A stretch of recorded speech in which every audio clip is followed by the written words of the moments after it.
أعوذ بالله من الشيطان الرجيم. بسم الله الرحمن الرحيم. الحمد لله رب العالمين الرحمن الرحيم مالك يوم الدين إياك نعبد وإياك نستعين اهدنا الصراط المستقيم صراط الذين أنعمت عليهم غير المغضوب عليهم ولا الضالين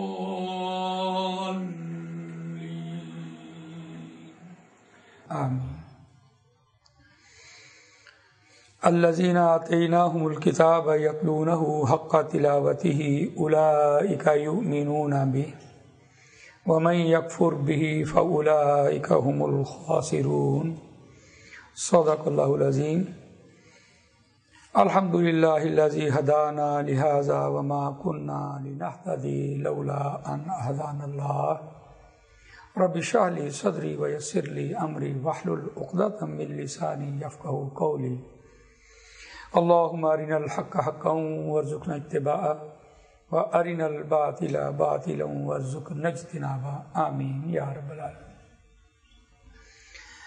دوستو اور بزرگوں،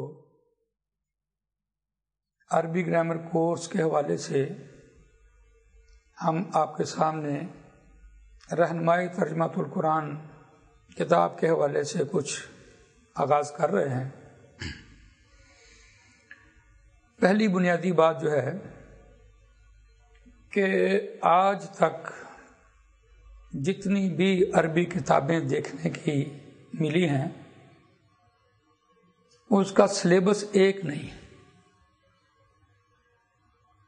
اور جتنے بھی اساتذہ کرام سے عربی پڑھنے کا اتفاق ہوا ہے ان کا بھی طریقہ پڑھانے کا ایک نہیں، بالکل مختلف. یہ بات صرف قرآن مجید کے حوالے سے ہی نظر آئی ہے. باقی اگر آپ دیکھیں دنیا کی کوئی کتاب ہو یا کوئی سلیبس ہو تو اس میں یہ بات نظر نہیں آتی. اس میں استاد اگر ایک دن نہیں آیا کوئی حرج نہیں، طالب علم اگر ایک دن نہیں آیا تو کوئی حرج نہیں. اس میں سلیبس چل رہا ہے، طالب علم گھر جا کر پڑھ لے یا استاد آئے دوسرے دن شروع کر دے 1.5 سال. اس میں عربی کے حوالے سے خاص طور پر ایک بات اس میں چھپی ہوئی ہے،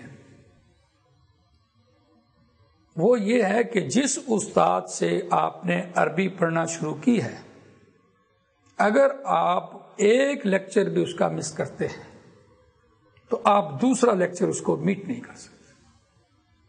یہ ہے اس کا اعجاز. اس بات کو مد نظر رکھتے ہوئے عرصہ دراز سے قرآن مجید پڑھنے پڑھانے کا شغف شوق رہا، لیکن یہ دیکھا گیا کہ طالب علم کو کوئی خاص فائدہ نہیں ہو رہا، خود بھی پریشان. ظاہر بات ہے دنیا میں سارے کام لگے ہوئے انسان کے، اس لیے یہ کتاب لکھنا پڑی کہ طالب علم کے سامنے کچھ تو ہو. کتاب دینے کے بعد بھی ایک چیز سامنے آئی کہ کتاب بھی کفایت نہیں کرتی جب تک استاد نہ ہو. کتاب کو استاد پڑھائے تو تب فائدہ ہے، جبکہ ایسا نہیں ہے. جو کتاب خود لکھی گئی اور اس کتاب کو پڑھانے والا بھی اس کتاب کے مطابق پڑھائے تو پھر طالب علم کو فائدہ ہو سکتا ہے، ورنہ وہ فائدہ ممکن نہیں. اس بات کو مد نظر رکھتے ہوئے کتاب لکھی گئی، اور اس کے بعد اگر استاد موجود ہے تو کتاب موجود نہیں ہے، اگر کتاب موجود ہے تو استاد موجود نہیں. اس لیے یہ ہم نے یہ پروگرام بنایا کہ اب اس کتاب کو ریکارڈ کروا دیا جائے تاکہ طالب علم کے سامنے اس کا ریکارڈ بھی موجود ہو اور کتاب بھی موجود ہو، تاکہ یہ سلسلہ قرآن مجید کے ترجمے کا سمجھنے سمجھانے کا چل جائے۔ اب دیکھیے دوسری بات جو آپ کے سامنے رکھنا چاہ رہا ہوں کہ عربی کی جتنی بھی کتابیں آپ دیکھیں ان میں ایک جگہ پر کسی بھی مضمون کو اکٹھا نہیں کیا گیا، اور اس کتاب کی خصوصیت آپ یہ دیکھیں گے کہ تمام عربی کے جو قاعدے ہیں، جو ایک عنوان چلا اس میں سارے جمع کر دیے گئے، تاکہ پڑھنے والا ایک عنوان سے پڑھے اور اس کو ساری معلومات وہاں مل جائے۔ میں بھی آپ کے سامنے رکھوں گا۔ اور تیسری بات یہ میں جو آپ کے سامنے رکھنا چاہ رہا ہوں وہ یہ ہے کہ اس ریکارڈ سے، اس سی ڈی سے طالب علم کیسے فائدہ اٹھا سکتا ہے۔ ظاہر بات ہے اگر ایک ہی مرتبہ اس نے دیکھا تو 8 گھنٹے میں یا 6 گھنٹے میں اس نے سی ڈی دیکھ لی تو قرآن مجید کا ترجمے تک تو وہ نہیں پہنچ سکے گا۔ اس کے لیے 2-3 باتوں کا ہونا ضروری ہے۔ پہلی بات یہ ہے کہ وہ وضو کے ساتھ بیٹھے، قرآن مجید کھولے، اپنے پاس ایک کاپی رکھے اور سی ڈی آن کرے۔ ایک قاعدہ اسے ملا، مثال کے طور پر اسم کسے کہتے ہیں؟ کسی چیز، کسی جگہ، کسی شخص، خواہ اس کا ذاتی نام ہو یا صفاتی نام ہو، اسم کہلاتا ہے، اور اس کی پہچان کسی بھی لفظ کے آخری حرف کے اوپر اگر تنوین آ جائے، 2 پیشیں، 2 زبریں، 2 زیریں، تو وہ اسم ہوگا۔ اب قرآن مجید سے وہ اسم نکالتا جائے، اپنی کاپی پر لکھتا جائے۔ اب بات رہ گئی اس کے ترجمے کی، تو ترجمہ وہ ڈکشنری سے بھی دیکھ سکتا ہے۔ ترجمہ تو ظاہر بات ہے صحابہ بھی اس کے محتاج تھے، نبی اکرم صلی اللہ علیہ وسلم کے پاس جا کر وہ پوچھتے تھے کہ اس کا ترجمہ بتائیے۔ کلیے اور قاعدے کے حوالے سے آپ کو ساری معلومات یہاں مل جائے گی۔ تو آپ اس کو ایک قاعدہ سنیں، اس کو اپلائی کریں، 20-20، 25-25 مثالیں لیں، اسے بند کر دیں، چاہے وہ 8 گھنٹے کی سی ڈی آپ 1 ماہ میں دیکھیں، آپ جب اس کو مکمل کر لیں گے تب آپ قرآن مجید کو ترجمہ سیکھ چکے ہوں گے۔ یہ اس کی برکت ہے جو آپ کے سامنے رکھی جا رہی ہے۔ لیکن دیکھیے جہاں تک قرآن مجید کا تعلق ہے، یہ سب سے بڑی نعمت جو مسلمانوں کو دی گئی ہے، اس سے بڑی نعمت اور کوئی ہو نہیں سکتی۔ اس لیے میں نے ابھی آپ کے سامنے ایک آیت پڑھی ہے، اس آیت کے حوالے سے انعامات کا ذکر جہاں قرآن مجید کرتا ہے، اس نعمت کو جیسے ہم پائیں اس کی ہم قدر کریں، اور اگر ہم نے اس نعمت کی ناقدری کی تو ہو سکتا ہے کہ اللہ تعالی ہم سے ناراض ہو جائے اور ہمیں دنیا میں سزا مل جائے۔ بنی اسرائیل کا حوالہ قرآن مجید نے بہت مرتبہ دیا، اور ایک حدیث تو یہ کہتی ہے کہ جو جو بنی اسرائیل کے حالات ہوں گے 100 میری امت کے ہوں گے۔ اس حدیث کے الفاظ میں ہے حزب النعل والنال، ایک دوسرا جوتا جیسا دوسرے جوتے کے متشابہ ہوتا ہے، اس طرح سے حالات ایک مماثلت کرتے ہوں گے۔ قرآن مجید میں دیکھیے سل بنی اسرائیل کم آتیناہم من آیۃ بینہ ومن یبدل نعمت اللہ من بعد ما جاءتہ فإن اللہ شدید العقاب۔ اے نبی صلی اللہ علیہ وسلم پوچھئے، بنی اسرائیل سے پوچھئے ہم نے ان کو کتنی نشانیاں دی، اور جس کسی نے بدلا ہماری ان نشانیوں کو، واضح روشن نشانی آ جانے کے بعد ہم اسے سخت بدلہ دیتے ہیں۔ ہم دیکھتے ہیں قرآن مجید نے سورہ طٰہٰ میں اور ایک دوسری سورت اس میں 9 نشانیوں کا ذکر کیا ہے۔ بنی اسرائیل کی 9 نشانیاں دی ہیں. ید بیضا، دوسرے نمبر پر عصا، تیسرے نمبر پر فرعون سے جان چھڑانا، اور چوتھے نمبر پر من و سلوہ دینا، پانچویں نمبر پر بادلوں کا سایہ کیا، پھر 12 چشمے، پھر 2-3 ان کے عذاب کے سلسلے بتائے. مینڈکوں کی بارش ہوئی، چچڑیاں آ گئیں اور خون بن گیا پانی سارا. یہ بطور عذاب ان کے چل رہا تھا، یہ بھی بطور نشانی بیان کیا. دیکھیے جہاں قرآن مجید نے ان کی نشانیوں کا ذکر کیا، وہاں قرآن مجید کہتا ہے وَظَلَّلْنَا عَلَيْكُمُ الْغَمَامَ وَأَنزَلْنَا عَلَيْكُمُ الْمَنَّ وَالسَّلْوَىٰ كُلُوا مِن طَيِّبَاتِ مَا رَزَقْنَاكُمْ وَمَا ظَلَمُونَا وَلَٰكِن كَانُوا أَنفُسَهُمْ يَظْلِمُونَ وَإِذْ قُلْنَا ادْخُلُوا هَٰذِهِ الْقَرْيَةَ فَكُلُوا مِنْهَا حَيْثُ شِئْتُمْ رَغَدًا وَادْخُلُوا الْبَابَ سُجَّدًا وَقُولُوا حِطَّةٌ نَغْفِرْ لَكُمْ خَطَايَاكُمْ وَسَنَزِيدُ الْمُحْسِنِينَ فَبَدَّلَ الَّذِينَ ظَلَمُوا قَوْلًا غَيْرَ الَّذِي قِيلَ لَهُمْ فَأَنزَلْنَا عَلَى الَّذِينَ ظَلَمُوا رِجْزًا مِّنَ السَّمَاءِ بِمَا كَانُوا يَفْسُقُونَ. ذرا غور کیجئے، ہم نے بادلوں کا سایہ کیا اور من و سلوہ دیا. جب انہوں نے کہا کہ ہمیں یہ من و سلوہ اب چاہیے نہیں، ہمیں تو کچھ کھیتی باڑی والا معاملہ چاہیے، اور قرآن مجید نے اس کا ذکر اگلے رکوع میں کیا. وَإِذْ قُلْتُمْ يَا مُوسَىٰ لَن نَّصْبِرَ عَلَىٰ طَعَامٍ وَاحِدٍ فَادْعُ لَنَا رَبَّكَ يُخْرِجْ لَنَا مِمَّا تُنبِتُ الْأَرْضُ مِن بَقْلِهَا وَقِثَّائِهَا وَفُومِهَا وَعَدَسِهَا وَبَصَلِهَا قَالَ أَتَسْتَبْدِلُونَ الَّذِي هُوَ أَدْنَىٰ بِالَّذِي هُوَ خَيْرٌ اهْبِطُوا مِصْرًا فَإِنَّ لَكُم مَّا سَأَلْتُمْ وَضُرِبَتْ عَلَيْهِمُ الذِّلَّةُ وَالْمَسْكَنَةُ وَبَاءُوا بِغَضَبٍ مِّنَ اللَّهِ ذَلِكَ بِأَنَّهُمْ كَانُوا يَكْفُرُونَ بِآيَاتِ اللَّهِ وَيَقْتُلُونَ النَّبِيِّينَ بِغَيْرِ الْحَقِّ ذَلِكَ بِمَا عَصَوا وَكَانُوا يَعْتَدُونَ. وہاں ساتھ ہی انہوں نے کہا کہ ہمیں من و سلوہ نہیں چاہیے. تو اللہ نے کہا اچھا ٹھیک ہے، جس غرض کے لیے تمہیں صحرا میں لے کے آئے تھے پہلے تم اس کا امتحان دے دو.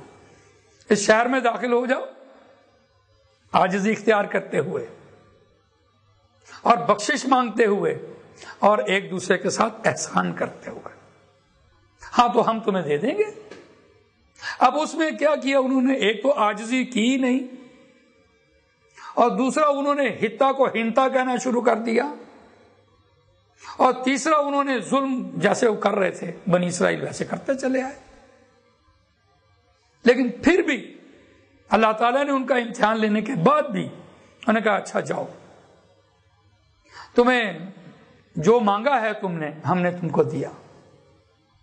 لیکن امتحان میں ناکام ہوئے تو پھر کیا ہوا؟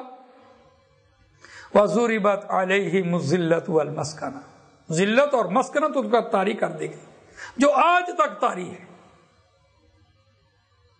تو یہ ہے نعمت کی ناشکری کا اس دنیا میں عذاب.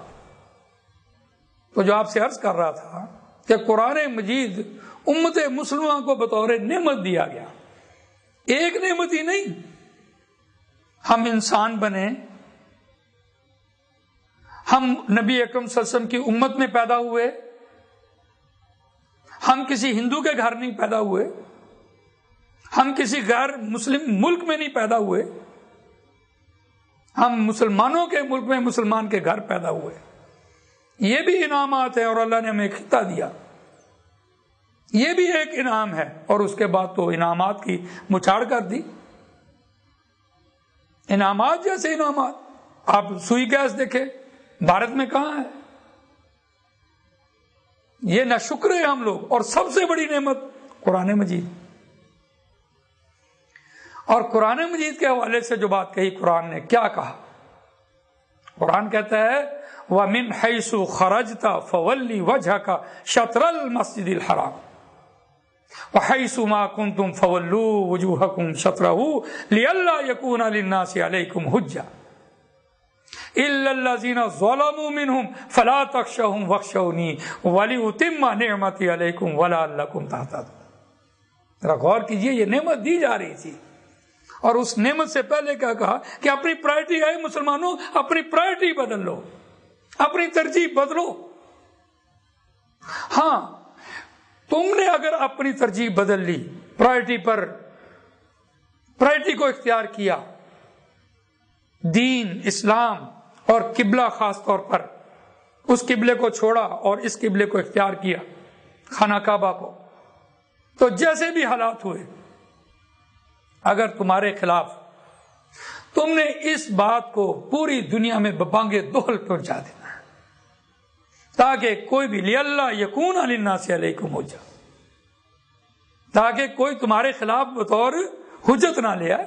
ہاں، إِلَّا الَّذِينَ ظَلَمُوا مِنْهُمْ فَلَا تَخْشَوْهُمْ وَاخْشَوْنِي، اگر کوئی تمہارے خلاف ظالم آ جائے گا ہم اس کی بات نہیں مانیں گے، لیکن تم نے کیا کرنا ہے؟ ان سے نہیں ڈرنا، فَلَا تَخْشَوْهُمْ، مجھ سے ڈرو، وَلِأُتِمَّ نِعْمَتِي عَلَيْكُمْ، تاکہ میں پورا کروں اپنی نعمت کو، لَعَلَّكُمْ تَهْتَدُونَ، تاکہ تم اس سے راہ پالو۔ یہ تھی قرآن مجید کی نعمت، جس کو اللہ نے کہا کہ اگر تم ان سے نہ ڈرے اور مجھ سے ڈرتے رہے تو میں نبوت کو مکمل کروں اور قرآن مجید کو مکمل کروں، جس کے نتیجے میں نبی اکرم صلی اللہ علیہ وسلم نے کہا الَّيَوْمَ أَكْمَلْتُ لَكُمْ دِينَكُمْ وَأَتْمَمْتُ عَلَيْكُمْ نِعْمَتِي وَرَضِيتُ لَكُمُ الْإِسْلَامَ دِينًا۔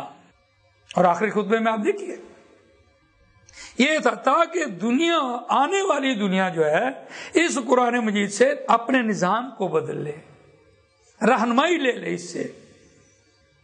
اور اس کا دیکھیے پھر اعلیٰ انقلاب کے حوالے سے کیا بات کہی، اعلیٰ انقلاب کے حوالے سے کما ارسلنا فیکم رسولا منکم یتلو علیکم آیاتنا ویزکیکم وَيُعَلِّمُكُمُ الْكِتَابَ وَالْحِكْمَةَ وَيُعَلِّمُكُم مَّا لَمْ تَكُونُوا تَعْلَمُونَ فَاذْكُرُونِي أَذْكُرْكُمْ وَاشْكُرُوا لِي وَلَا تَكْفُرُونَ،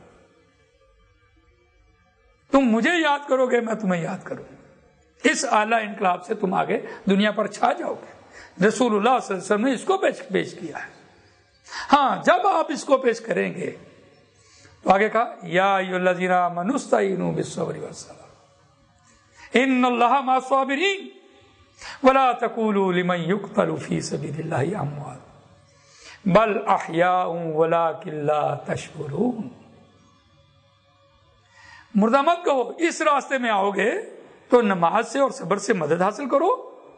کام آسان نہیں ہے، لیکن یاد رکھو اس راستے میں جان بھی چلی جائے گی۔ اس لیے وہ چوٹی کی بات پہلے سے کہہ دی کہ مسلمانوں، اس بات کو آگے پہنچاتے ہوئے گھبرانے کی ضرورت نہیں ہے، جان بھی چلی جائے تو چلی جائے۔ لیکن جہاں اس بات کی جان تک کی بات ہوئی، وہاں پہلے سے نبی اکرم صلی اللہ علیہ وسلم کے اسوے میں بھی کچھ نظر آ رہا ہے۔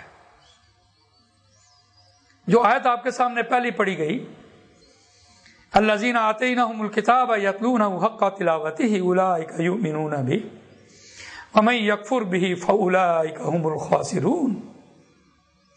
یہ آیتوں دیکھیں، پہلا پارہ 14واں رکوع وہاں مکمل ہو رہا ہے، اور اس رکوع کی بڑی بنیادی بات جو ہے وہ ہے فرقہ وارائیت، مسلک پرستی سے باز آ جانا۔